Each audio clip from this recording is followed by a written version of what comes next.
welcome into the CHGO White Sox postgame show, presented by PointsBet. Use promo code CHGO when you sign up to get 2 risk-free bets up to $2,000. Welcome into Studio A of our CHGO offices here in the West Loop of Chicago. I'm Sean Anderson, the host of the CHGO White Sox podcast. Follow me on Twitter at Sean_W_Anderson. And alongside me tonight is Herb Lawrence. Hello. You can follow him on Twitter at Ecknerwall23. He is the CHGO White Sox community leader. We will be joined later on in the show by our CHGO White Sox beat writer, Vinnie Duber, who is there at Guaranteed Rate Field tonight for the 3-2 White Sox win over the Twins. And most importantly, the Tony La Russa and Rick Hahn end of season press game or postseason press conference. You all good, Steven?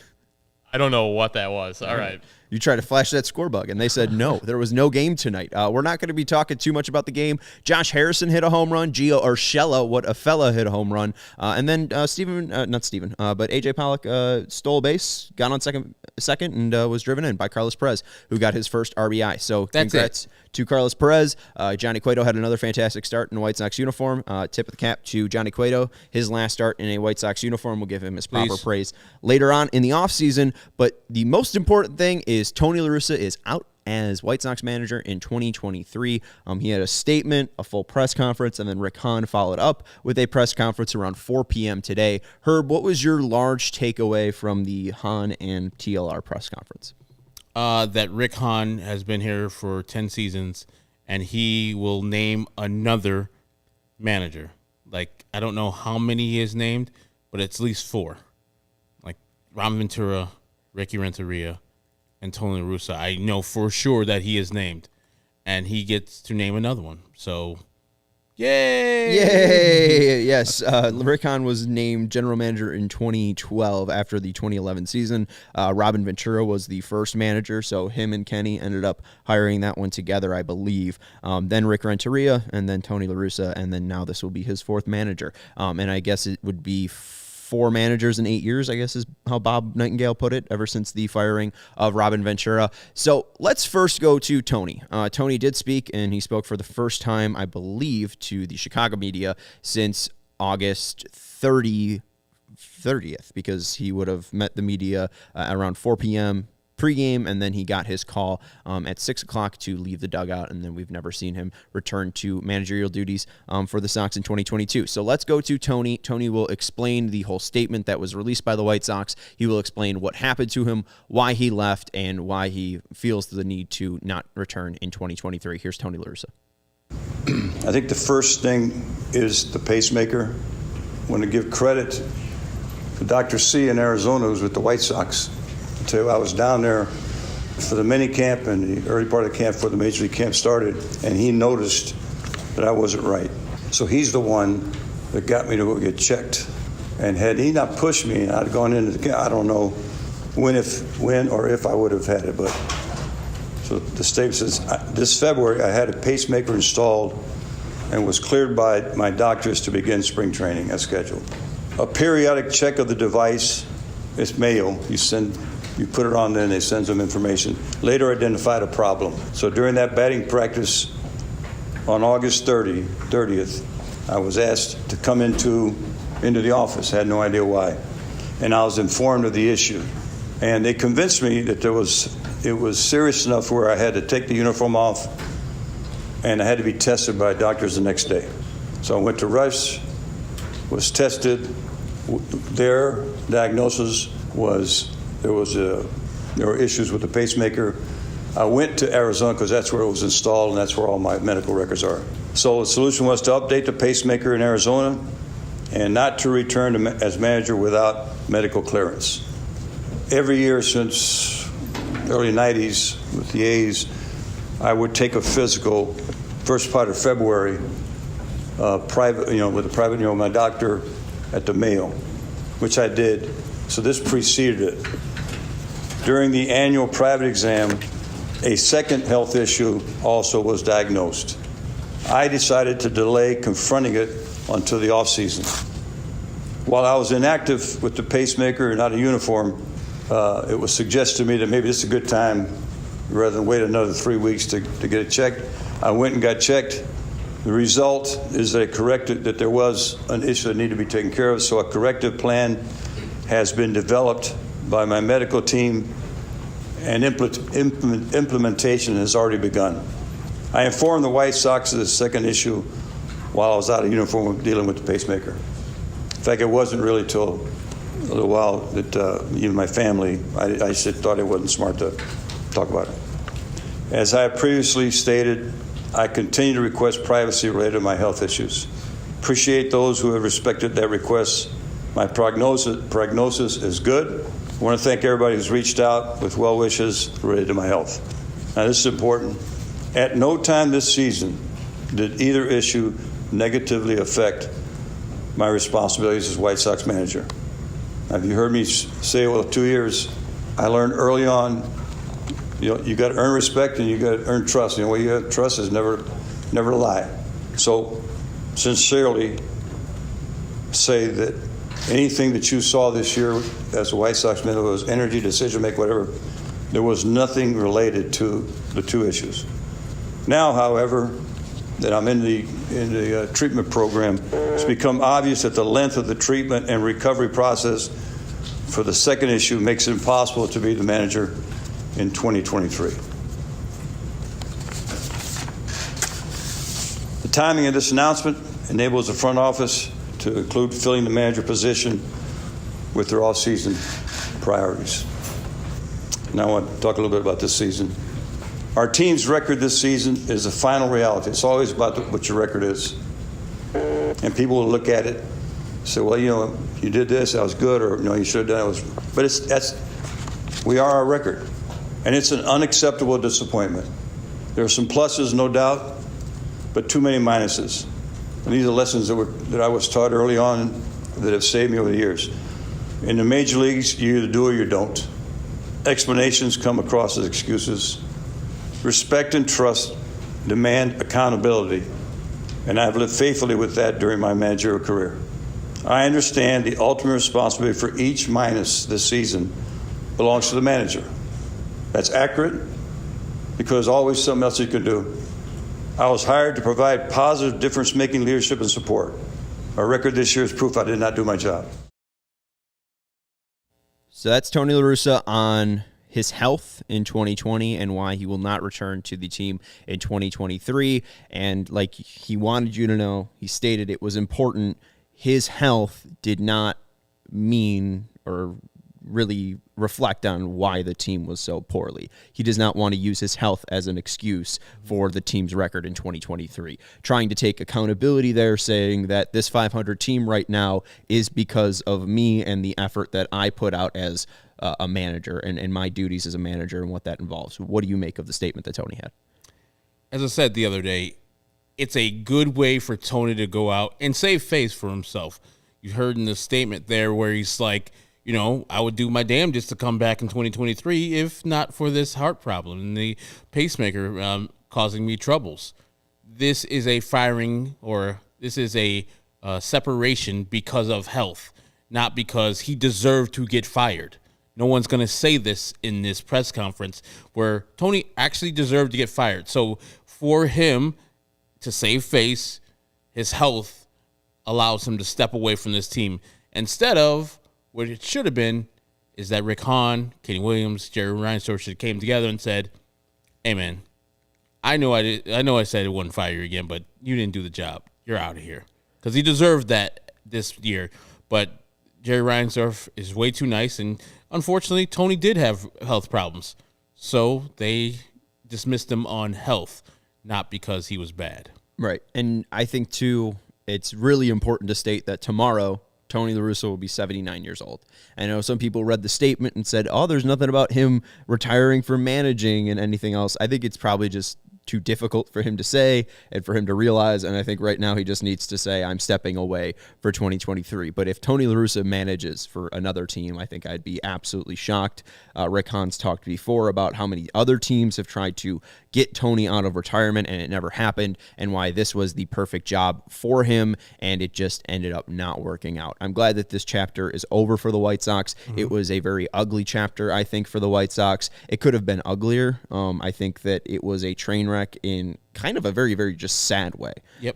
It sucks that Tony La Russa had to leave because of his health. I think that it is clear that he had to leave because of his health. I think that it is also possible that he would have been fired after the season if he maintained health, but that's a hypothetical. I think it's also difficult for Rick Hahn to go up there and be like, oh, well, we were unhappy with the managerial position, where I think any other fan would also say we're unhappy with the general manager position. So I think it just would be a lot of hypocrisy if Rick Hahn went up there and blasted the job Tony La Russa tried to do in 2022. So I think it's just sad because this is not where this team should have been. And with my view on managers and how I don't think they matter, this White Sox team shouldn't have been in this position regardless of who they hired in 2022. It is an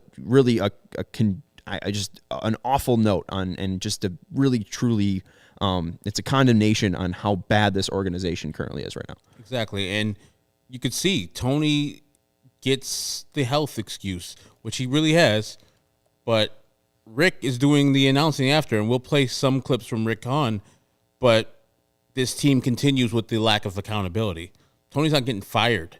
He's going away because of health. Rick Hahn is not getting fired, no matter how disappointed, depressed, frustrated he is.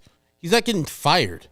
Who's getting fired? Nobody. This is a terrible year for this team, and nobody's paying for it with their jobs. And I don't necessarily leave punitive thing, but I need something. The fans need something to say, hey, you care about actually winning. This is a team that might finish third place in the worst division in baseball. Finishing second place in the worst division in baseball is still terrible. So I don't know the hollow words we're about to hear from Rick Hahn and the hollow words we just heard from Tony La Russa. It doesn't mean a damn thing if somebody's not going to leave this organization. We're not going to change drastically. You're just going to have the same people making the same decisions. As I said before, you got the same architects who ruined the building, building a new building. Right.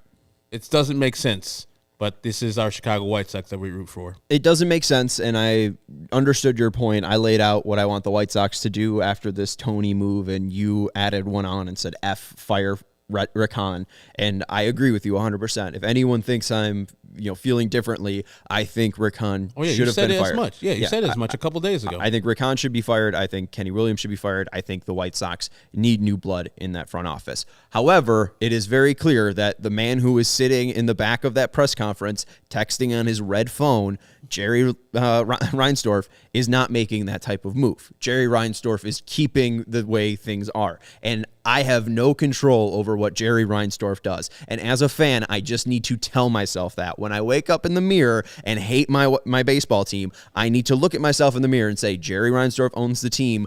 Anything I say really won't matter, right? So I was all against Tony La Russa being the manager of the White Sox in 2021 and in 2022, and I had no say in the fact, and I was just wasting my breath. Tony La Russa was a horrible hire. Yep. He shouldn't have been brought out of retirement, and he was only brought out of retirement because of Jerry Reinsdorf. And the only reason why Rick Hahn still has this job is because of Jerry Reinsdorf, and the only reason why he will continue to have this job is because of Jerry Reinsdorf. I have no control over Jerry Reinsdorf, and I'm not going to waste my breath over it. However, we do have to still cover this baseball team. We have to figure out how this team will move on, how they will try to move on. And I don't know if it will all be futile, because I do think that Rick Hahn, compared to maybe other Jerry Reinsdorf regimes, I don't think he's as clueless as John Paxson and Gar Forman were. I think that Rick and Kenny have a little bit more of their finger on the pulse. I think a large part of what they need, though, is help. Rick Hahn stated clearly in his press conference that they need help with their strength and conditioning. They mentioned Herm Schneider was in the back of the press conference, and he said, oh man, just wish, Herm was here. Wish we had a guy like that, just running our staff. And he mentioned, adding on to that staff and building out that training staff. The White Sox need that. He talked about improving health and improving their luck. But what he also talked about was, trying to find accountability and improving this team, which we'll get into. Well, they had a guy who was underneath Herm Schneider, Brian Ball, but they fired him. So yes, and that and a lot of circumstances and a lawsuit surrounding that. But yeah, and Matt replaced bringing up Sox Machine talking about what Rick Hahn said the last time they fired a manager, and this time when Tony La Russa leaves that position, and how it's very similar. That's nothing that shocks me. I know it's nothing that shocks you. Rick Hahn usually takes the question, spits it out backwards, and just says, we're working on it. There's not a lot of in-depth here. I think there's just certain clips that we will play a little bit later that give you a little bit of insight to where the Sox might lean. Rick knows how to play the media. He understands. He's a very, very good speaker. He's a great orator, and he smiles, gives the people a good answer, and that's why I call him Teflon Hahn, because the media at large, not specifics, at large treats Rick as if he should keep his job, as if Rick Hahn is good at his job. He is not good at his job, but he's good at press conferences. He's good at telling you what you need to know. And so, yeah, he's a made man in this town. That the Teflon Hahn doesn't come because of him. It comes because of the treatment of him. You act like he is somebody supposed to be revered, where his record says otherwise. Right. We have 2 winning seasons under Rick Hahn, 8 losing seasons. This team just had their highest payroll in team history, the 7th highest in the major leagues, and honestly, looking at the last 2 games, they're probably going to finish 500. And let's go to, I think it was a great question by Jesse Rogers of ESPN of Rick Hahn in that press conference that I think addressed a lot of fans' frustration, and Rick Hahn was kind of put to the fire with this question from Jesse Rogers.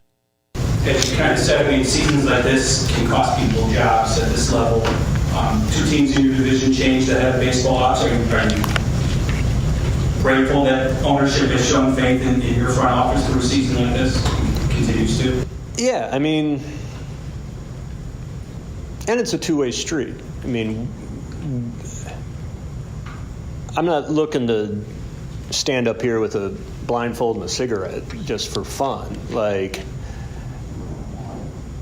We have to believe that we're capable of getting ourselves to the level we need and be able to critically look at the things that we didn't do well this past year and find a way to get better and have faith in ourselves that we're the right people. There's only 30 of these jobs, and I'm fortunate enough to be able to do this in my hometown. That's whether we won this division by 10 games or lost it by 10 games. I'm ridiculously blessed to be able to have this opportunity. And again, winning or losing, I don't take that for granted. But frankly, even though I try to stay off of Twitter, I believe there's probably no one who's harder on me than I am. And when I look at a year like this, that requires me to look at myself too and look at the way we're doing things and try to figure out, are we the right stewards to get this? Because White Sox fans, look, they've been extremely supportive throughout the start of this rebuild. Tony alluded to Game 3 last year and how wonderful the support was, and you want to reward that. They deserve it. And if there ever got to the point where I felt I wasn't the right person in my role, I'd step aside. And I'm lucky enough to, again, like you said, have the support. Shows you this game. Look, 2 years ago, our baseball operations department was getting nods for executive of the year. A year ago, we won the division by 10, 11, 12 games. This year, we were being picked to contend for the World Series, and now 6 months later, being asked whether we should be in our jobs. That's just part of the fun of pro sports, and a fair question given pro sports and given the accountability we all want to have. But know that we ask those questions of ourselves probably more than anybody does. Okay. So, Rick, I just want to be clear. You're not on Twitter a lot. You're probably not seeing our post-game posts.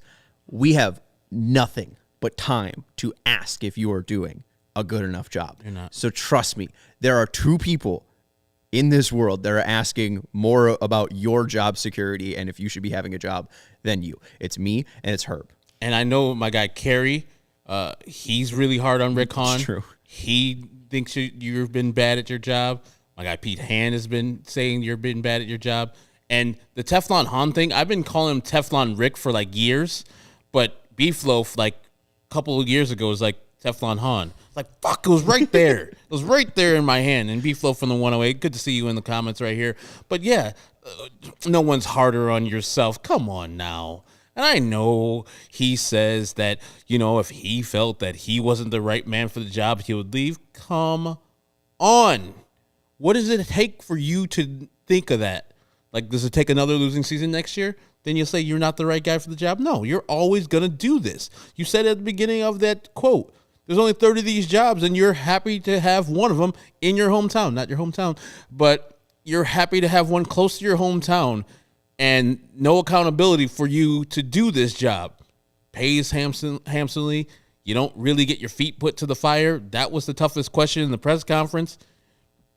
You know, I just think that it's very, very so White Sox that a person that has had multiple rebuilds gets to do another one. I mean, that's not a really rebuild because they have a decent amount of talent on their team, but gets to do the other one and has no accountability for what he's done with this team. And there's so many excuses made for him. Well, Jerry had this. Well, Jerry did this. Well, Kenny's still there.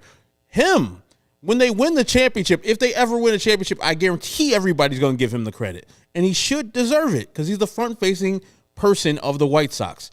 But if you are the front-facing person of the White Sox, you should get some blame, some accountability, and shouldn't have 10 years to fuck up this job. 10 years is way too much. And we said, who is it? Brian Cashman, championship. Mm-hmm. And Mike Rizzo, championship.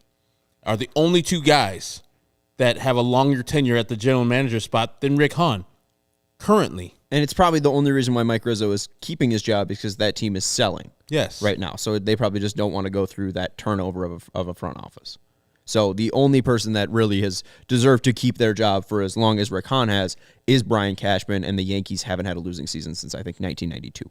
Yeah. For over 30 years. So, yeah, I think that you're right to bring up accountability, and that is the main time or one time that Rick Hahn was asked about accountability for his job. And Jerry really isn't asked about it. Kenny really isn't asked about it. Both of those, when they do make appearances, it's either because someone died or because it's a really important moment, whether it be Kenny talking about black involvement in baseball and increasing that, or involving black voices in front offices across Major League Baseball. I think last time Jerry Reinsdorf was on the score was when who died in around when not John McDonough. John McDonough died? John McDonough did not die. One of the front office guys. Would not be. One of the front office guys died, I think. Mourning his death. I forget who passed away. I think it was in 2020. Okay. But someone passed away, and Jerry ended up being on the score. Yeah. But it really takes a lot to get those people out speaking in front of the press. And that's why Rick Hahn is out there as a meat shield, just taking those bullets. And it's the only reason he's going to is because he's trusted. He's trusted by Jerry Reinsdorf. The person that is keeping him in there is Jerry, and the reason why this complete thing is a mess is because of Jerry.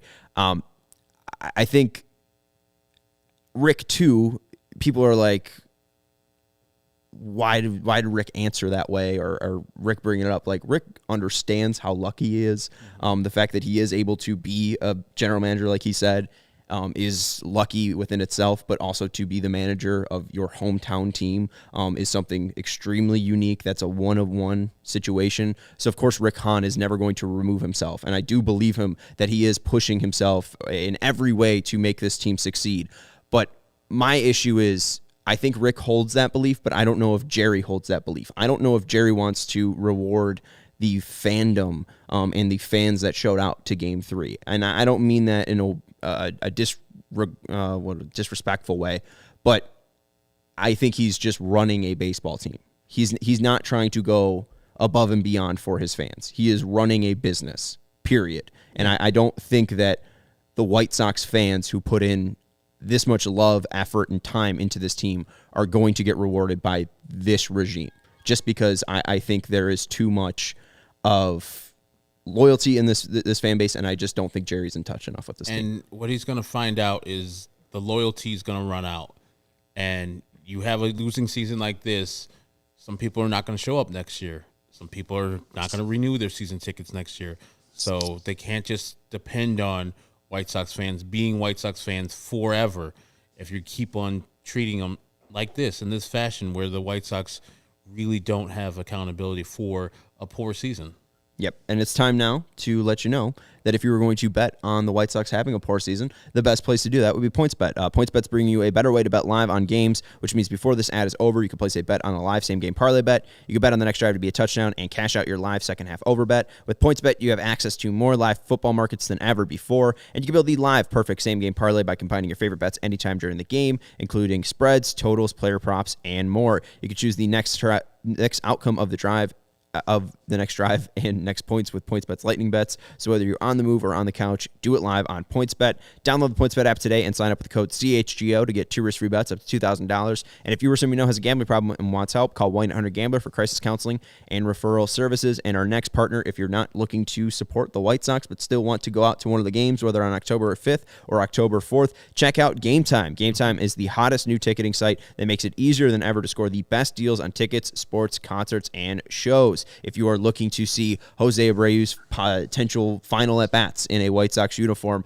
check out the Game Time app. The biggest last-minute price drops can be found on the seats you never thought you could buy. So if you're looking to just be in the stadium, you can also get fantastic seats. We got suite level tickets for under $40, and it was three tickets for $40 in the 300 section at Guaranteed Rate Field. We also got bleacher tickets, 3 for about $40. So a fantastic deal on all of the best events in town, whether it be concerts, whether it be Bears tickets, whether it be Bulls tickets, Blackhawks tickets, White Sox tickets. And Game Time was created by the fans for the fans, and we guarantee the lowest price. Herb dealt with that, and they're fantastic customer support and got his credit back. Saw it, his tickets on a different site for a lower price and got $46 back in reimbursement because they 100% of your ticket, they guarantee that you're going to get the best price. If you love CHGO, then you'll love Game Time. The best way to support us is by buying your tickets through the link in the description. Join over 15 million people who have downloaded the Game Time app and score the best seats to all of your favorite events. All right, let's go out to Guaranteed Rate Field. We just did a show with our guy, Greg Braggs, and he was all worried about screwing up the ad reads. I'm like, dude, I screw up the ad reads all the time. It's no big deal. It's all cool.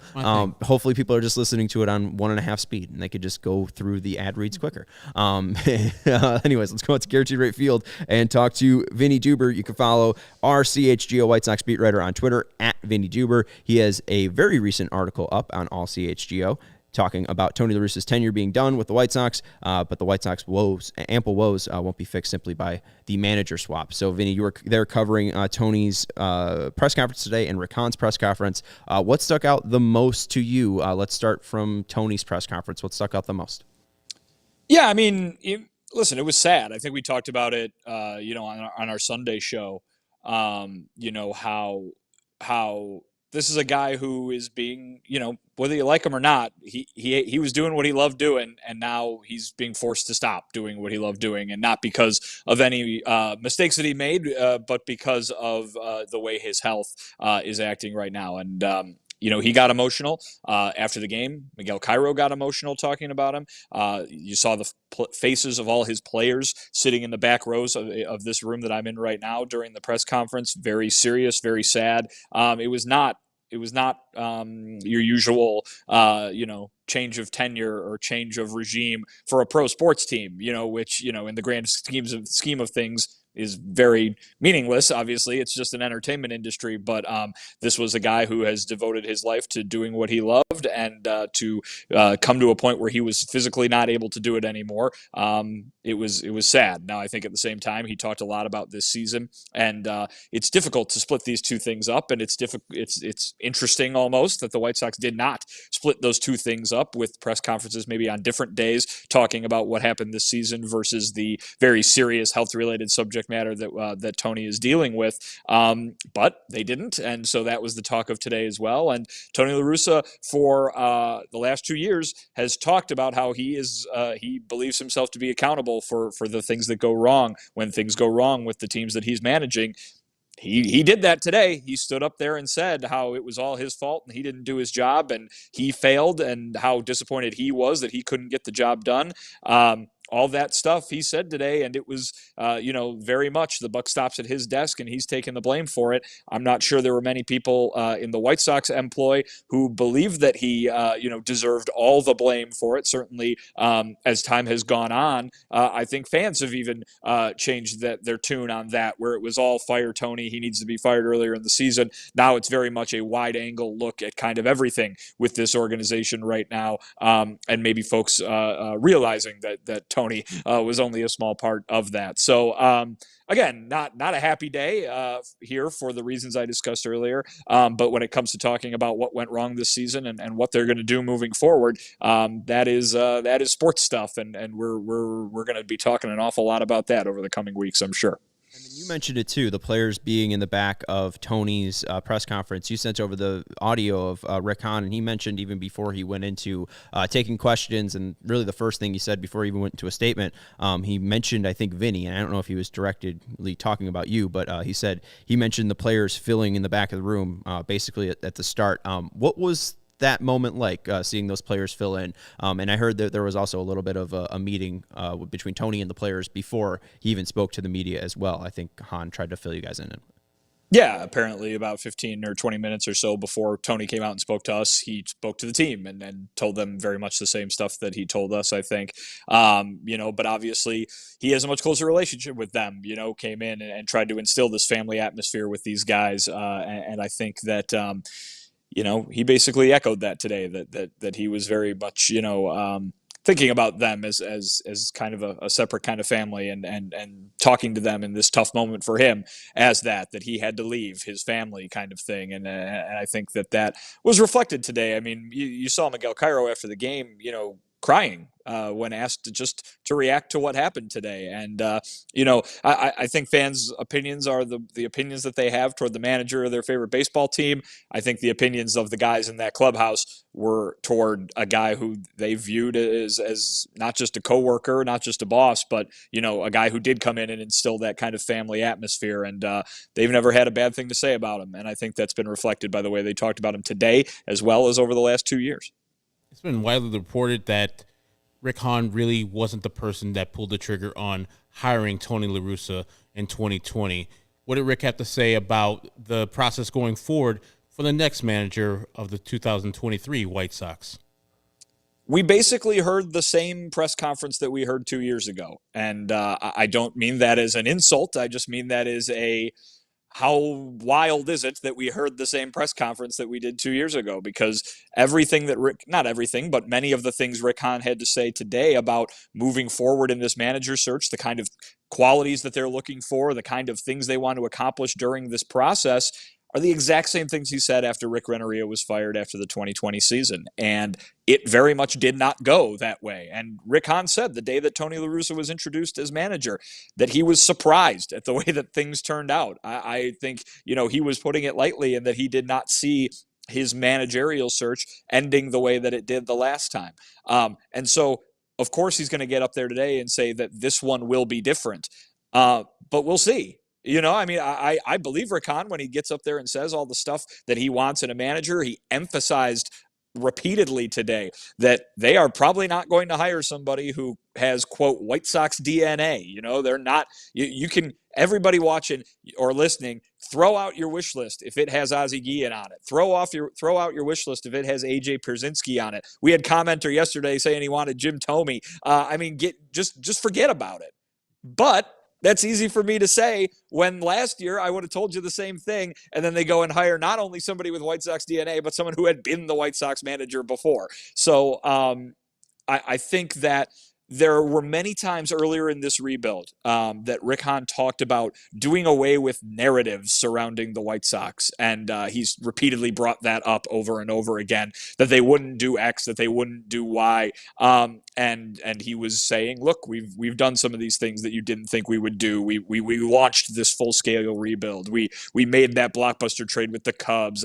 Everything you thought that we wouldn't do, we're trying not to do. Well, that didn't really work the last time they made a managerial hire. It was kind of, the latest in the string of Ozzie Guillen and Robin Ventura and Rick Renneria and then Tony.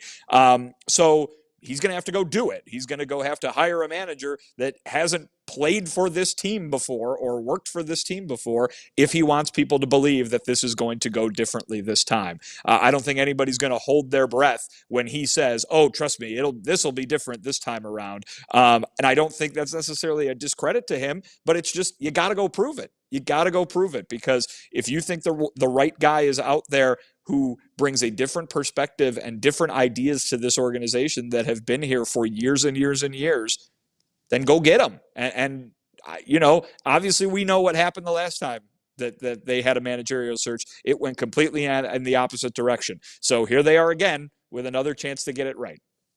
What would you say Rick Hahn's mood was today? I know it's a sad season and a sad thing that happened before he got to the podium, so it's kind of, setting the tone. But did you see like optimism, at least something different from Rick Hahn? Or you said the same press conference, because that press conference was coming off a loss to the Oakland A's in the playoffs.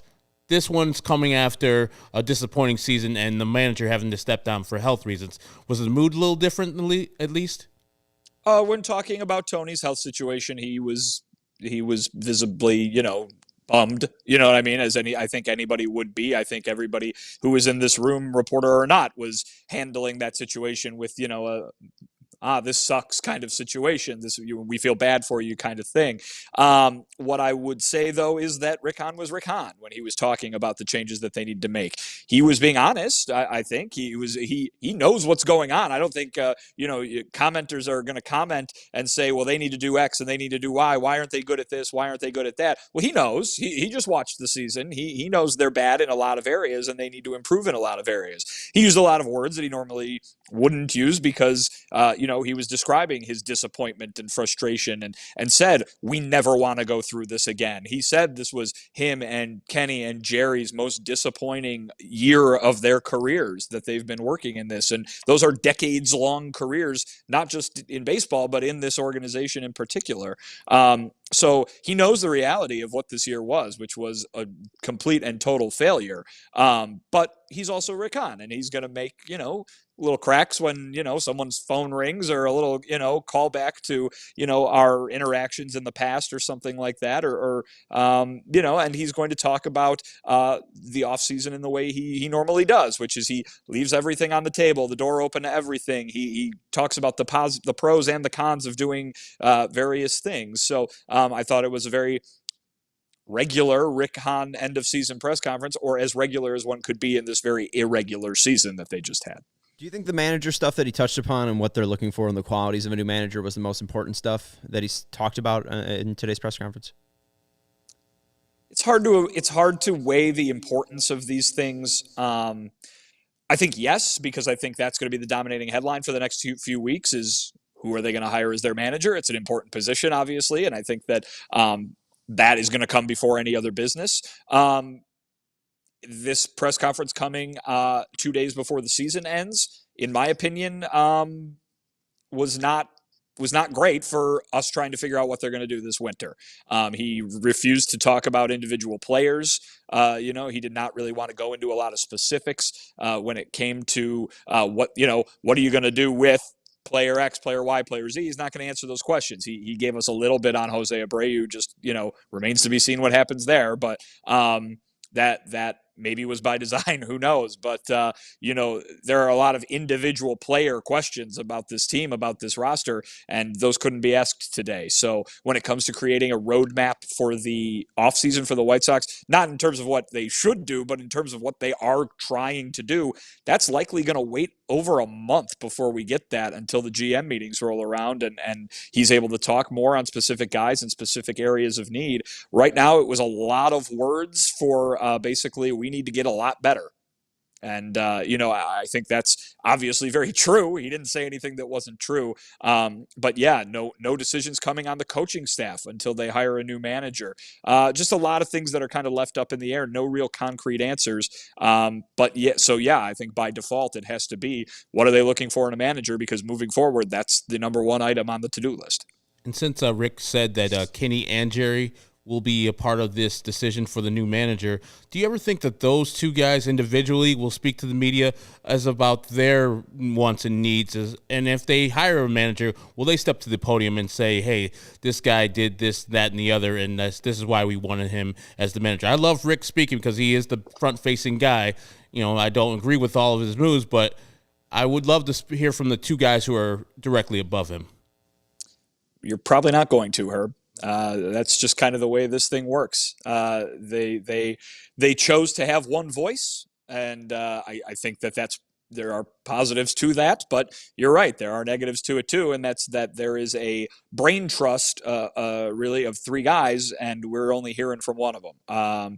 It's a shame, I think, but at the same time, I've been asked this question a few times over the last couple of days. Why won't Jerry speak on this? Why won't Jerry speak on this? What is there to be gained by Jerry speaking on this? I think every White Sox fan out there, certainly that I've seen comment, I'm not going to make it a blanket 100% statement, but whatever he would say, they are not going to be happy with. And so from a PR standpoint, it makes sense. Now, should we hear from the guy? Absolutely. He's the owner of the team. It'd be great to hear what, the insight into the decision-making, especially on a day like today where Rick Hahn is basically asked, did you consider firing yourself or something, to paraphrase a question, or even just like, how do you guys show accountability to yourselves? And, he had a very long answer about how he feels very grateful to be in the position he is. He's glad to have the support. He is rooting for this team's best interest. And if, he felt that he wasn't putting them in the best position, he would step aside. Well, that's great, Rick. But, we got to hear, we've heard from you in the past about why a manager wasn't getting it done. If we need to find out the reasons that, you have been left in your position, you're not the person making that decision. So, Jerry should speak on that in that regard, but I'm not sure if there's a benefit to him doing so. Yeah, I don't think Jerry Reinsdorf even wants to do that. I think that would probably be, if you made a list of things Jerry Reinsdorf wants to do, that would be last, is speak to you guys. No offense, because, Jesse Rogers is going to ask him why he hasn't fired people yet. But I think that was probably the oddest moment. My favorite moment was just Jesse asking that question, just because it was out of nowhere.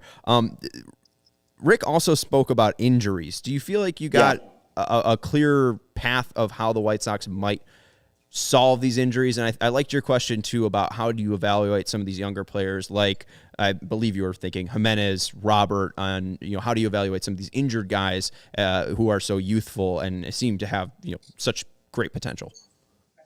Yeah, I don't think we did really get a clear answer on that. We've heard that there are going to be some changes made, some additions made to the medical staff, perhaps. But in terms of what the specifics are, I'm not sure we heard too much about that. But yeah, it certainly was a thought that these guys have played so many years. Their tenures in the major leagues are long enough that you should be able to have a full picture of what they're capable of doing, and yet the number of games does not line up with that because of injuries. And so if you're going forward, Rick said that they're not going to take breaking up this core via trade off the table, that's something they have to consider moving forward.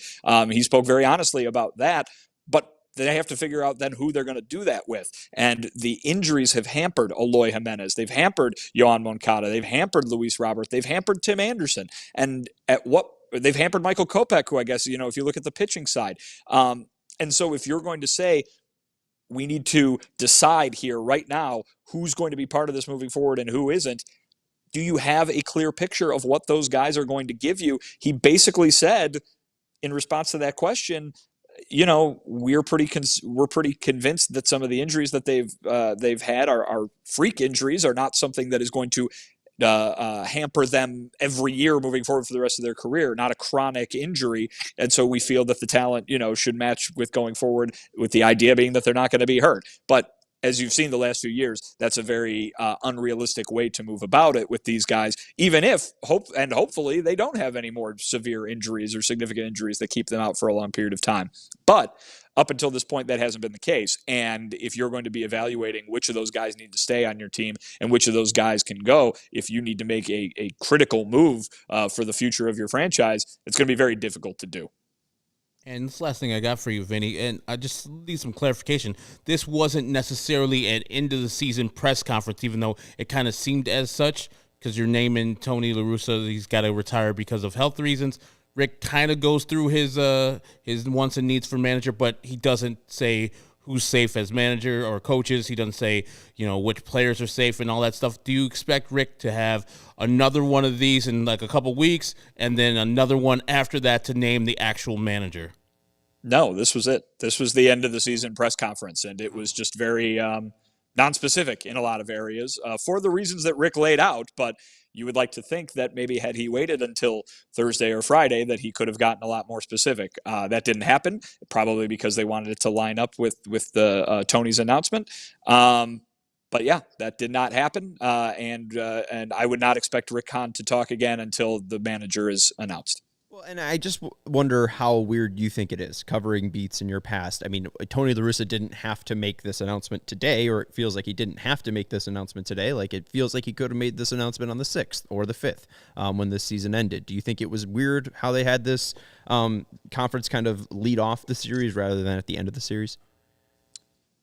Weird. I mean, it's hard to say. There were during the darkest days of the rebuild, they would do these during the last series of the season, and Rick would get specific because like if they were coming down to this, if this still this series was to determine whether they were going to go to the playoffs or not, like okay, I get that you don't want to announce all this stuff that you're going to do moving forward when there's still something to play for, but in this case there isn't. I don't want to make I don't really want to have an opinion based on what they should have done with a press conference. That's not my job. And my job is just to tell you what happened. But the point being that to come out for your end of the season press conference and say there's a lot that I can't talk about because the season's not over yet is weird to me. Yes.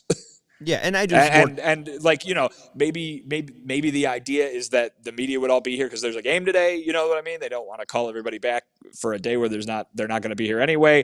I have no idea. That would just be speculation. I would think that again, maybe they don't want to do it because they don't want to tell us. But my thought would be that the way that you could transmit the most information would be to maybe just wait 2 more days, 3 more days. But if that's not when that didn't align with the schedule of Tony or whoever else, then that's fine. There's probably some behind the scenes logistical stuff that I'm not privy to that might have impacted the decision today. But like I said, we're probably not going to hear from Rick again until a new manager is in place. Yeah, and I was looking, you brought up how they've kind of done this, earlier on, even before the season, ended, kind of like in 2019, 2018, how they kind of did it earlier in the season. That was more what I was looking forward to. Weird in that way, or at least it's not too out of the ordinary. The final thing I had for you was you brought up the trade question to Rick, and we'll play the full answer a little bit later. But there was snippets and tweets that really just clipped. We're not going to be able to just throw money at the problem, which I felt was unfair to Rick in that full answer. Just kind of talking about their openness to trades. I would just say my biggest takeaway from the Rick Hahn press conference is that they're open to anything, whether that be Jose Abreu coming back and them keeping Andrew Vaughn, whether that be letting Abreu walk and trading Andrew Vaughn, whether that be trading Tim Anderson, Liam Hendricks. It just seems like if there is a way to improve this team, the White Sox will explore it.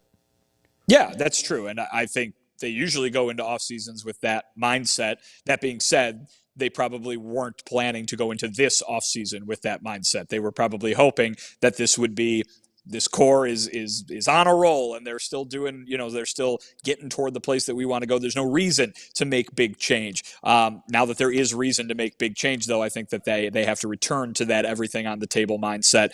Very unfair the way that little teeny piece of that quote really split up, that was latched onto by a lot of people on social media. They're really missing the one word there, which is just. We can't just throw money at the problem. We can't only throw money at the problem. But I will say this. This is a team that just committed the most dollars to its team in the history of the team. And this is what happened. They might not look at, throwing another $100 million onto the pile as the way to solve this. It doesn't mean that they won't be considering that kind of a contract or anything like that. But let's put it this way.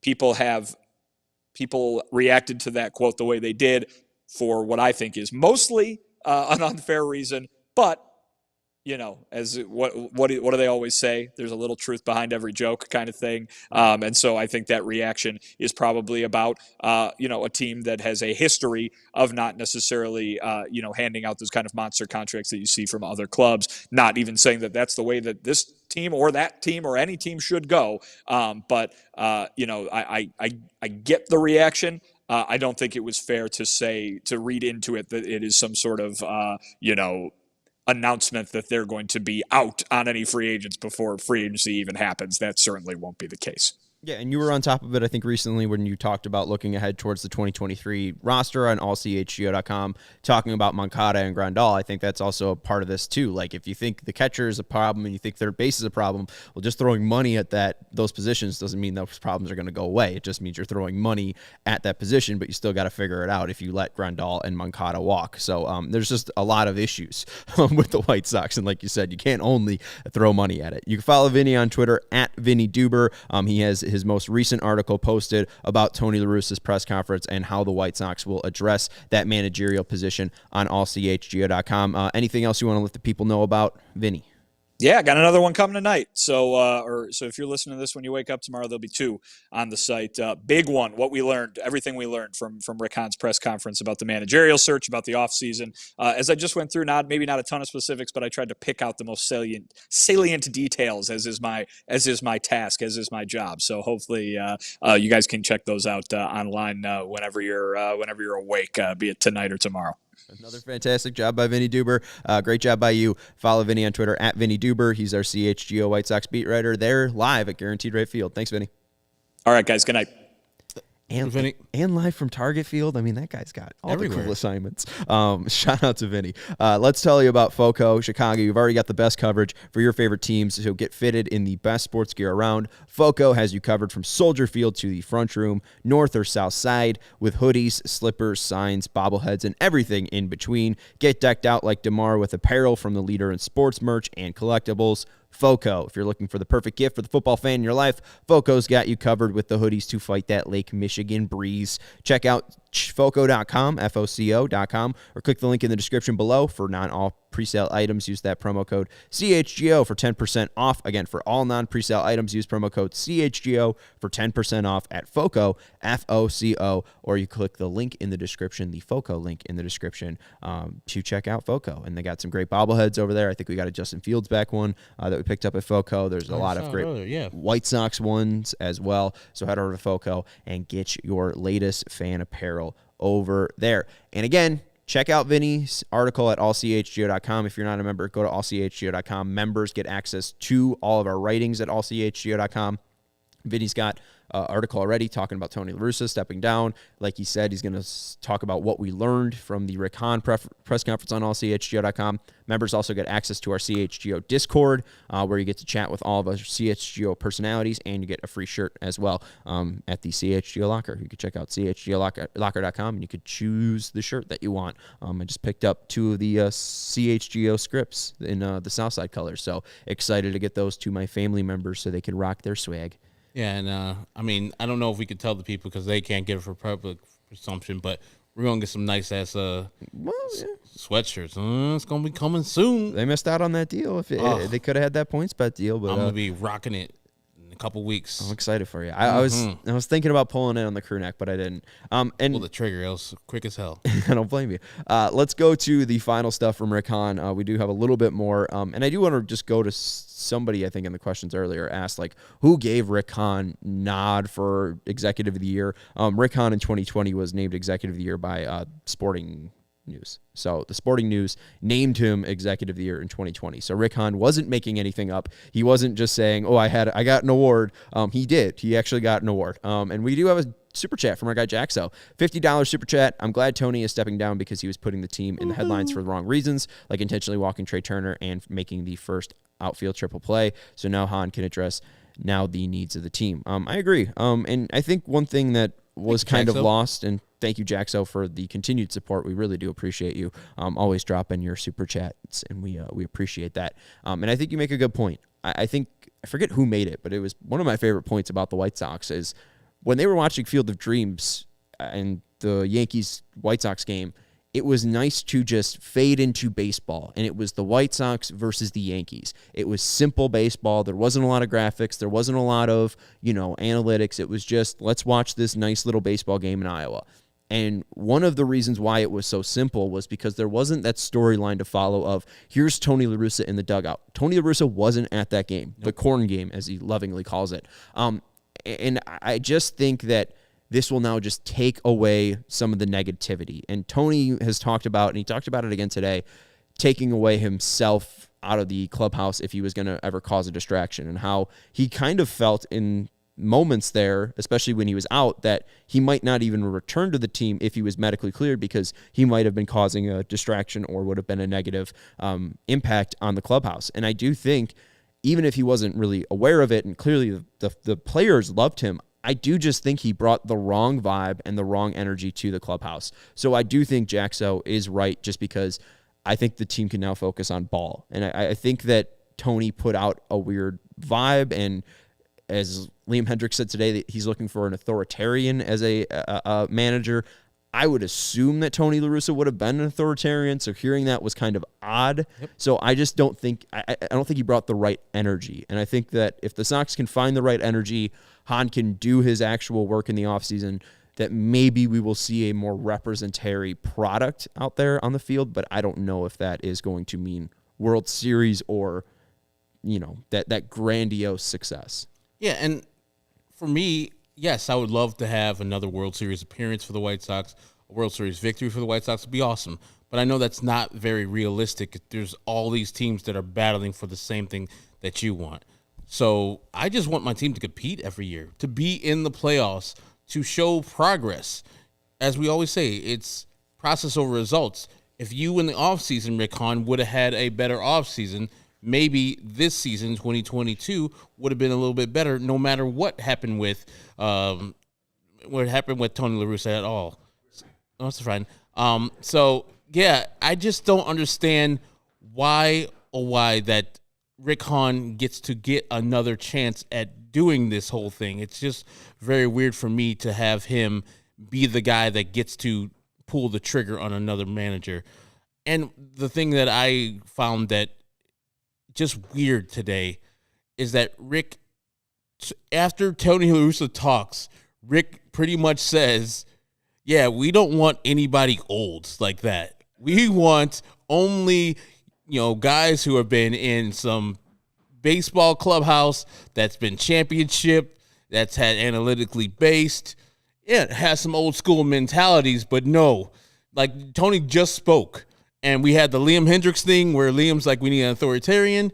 And then Rick's like, And we also need this thing where it's not Tony La Russa. We want the opposite of Tony La Russa, a guy that's got recent baseball experience in a winning clubhouse. So to me, that spoke of Joe Espada.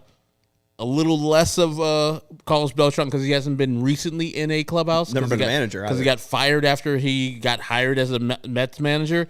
But those type of guys, right when he said that, I was like, he's thinking Joe Espada. He's thinking of Carlos Beltran. He's thinking about your guy, George Lombard. Guys who are analytically inclined. Guys who are more of what he would have done. Or even A.J. Hinch. Hell, the Detroit Tigers probably don't like an A.J. Hinch too tough. The White Sox want to make that move, and Rick Hahn finally gets his white whale. I think he would love to have A.J. Hinch here if the Tigers allow him to go here. Well, that was the guy Rick Hahn wanted, and apparently they didn't even interview him. You bring up what Rick Hahn was looking for qualities in a manager. Let's hear what Rick Hahn wanted or is looking for in the qualities of a new manager now. The right candidate is someone who has recent experience in the dugout with an organization that has contended for championships.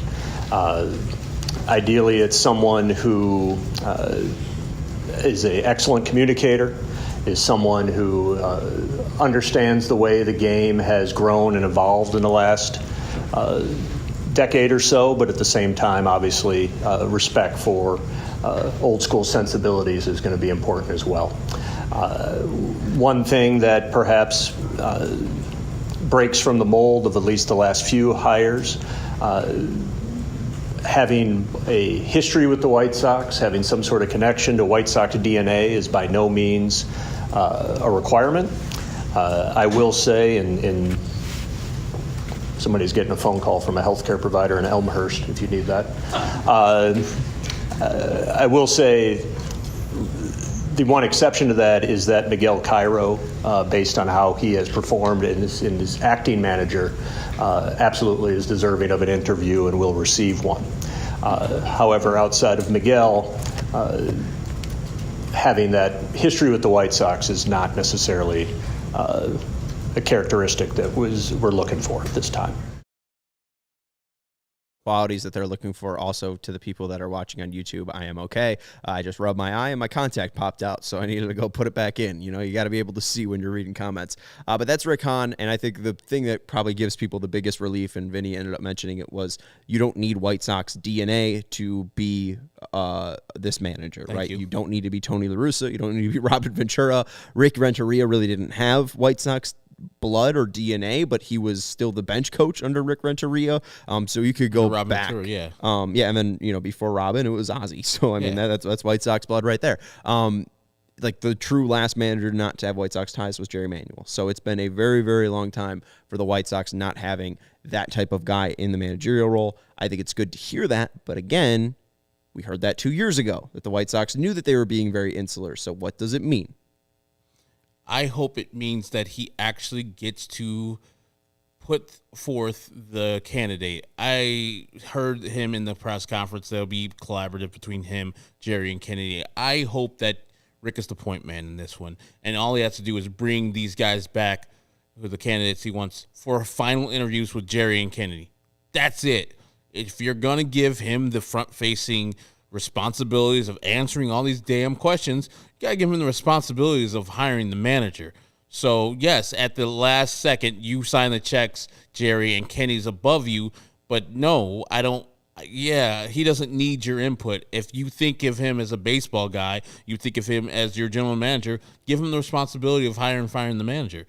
And I think if he was given that responsibility last time, he would have probably found the right guy.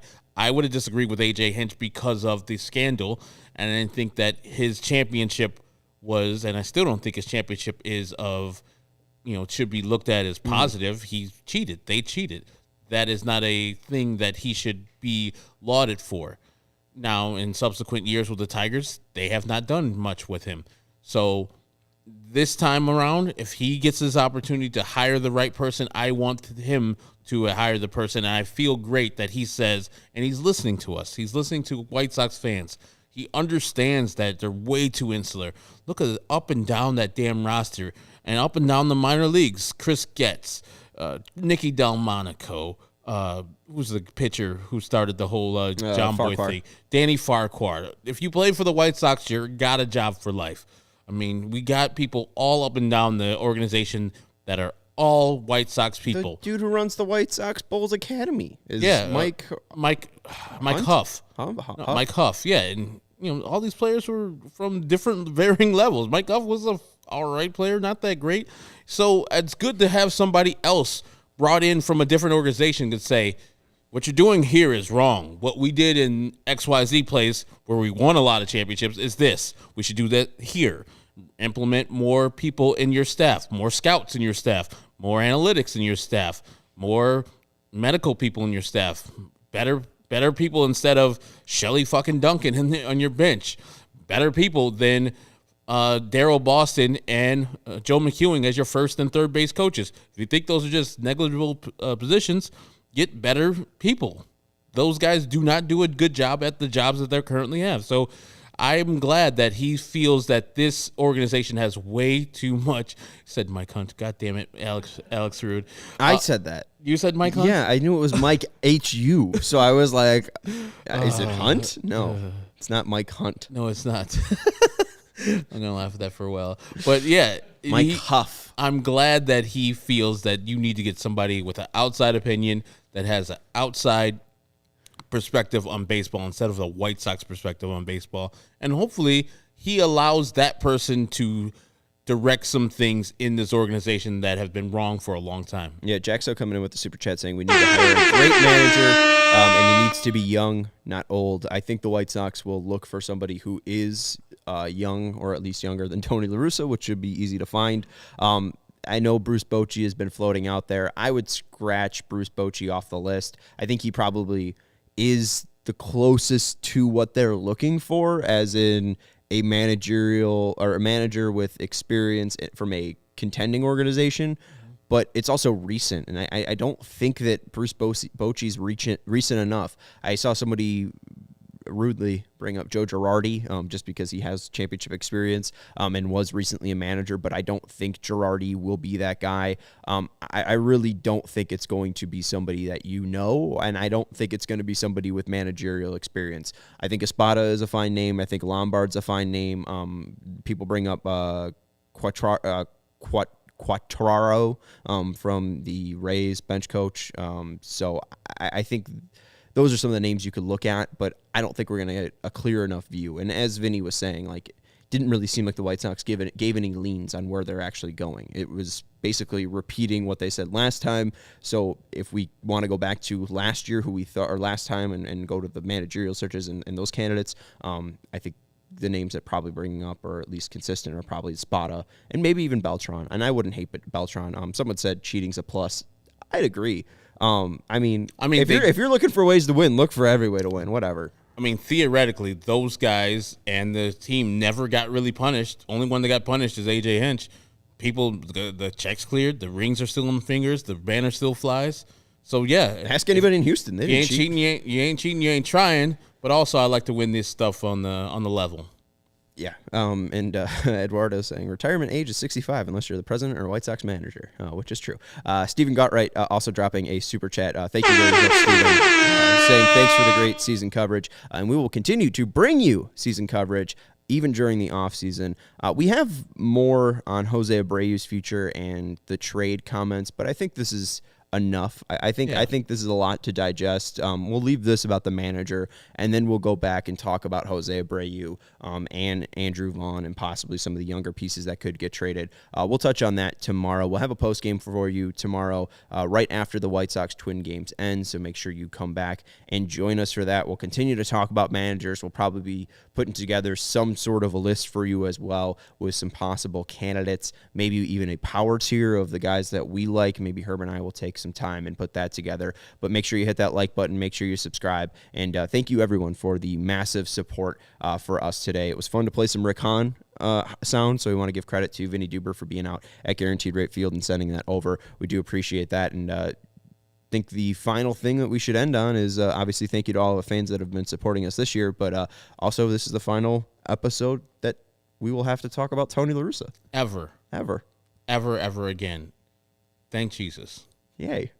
That actually makes me feel really good. And I know that it is sad, and we mentioned that it is sad that he is stepping away for health reasons, but at the end of the day, I don't think that Tony La Russa was a good hire. I said that back on October 28th before he was even hired, and I think sitting back here, we were right, Herb, on October 3rd. And I want to say this.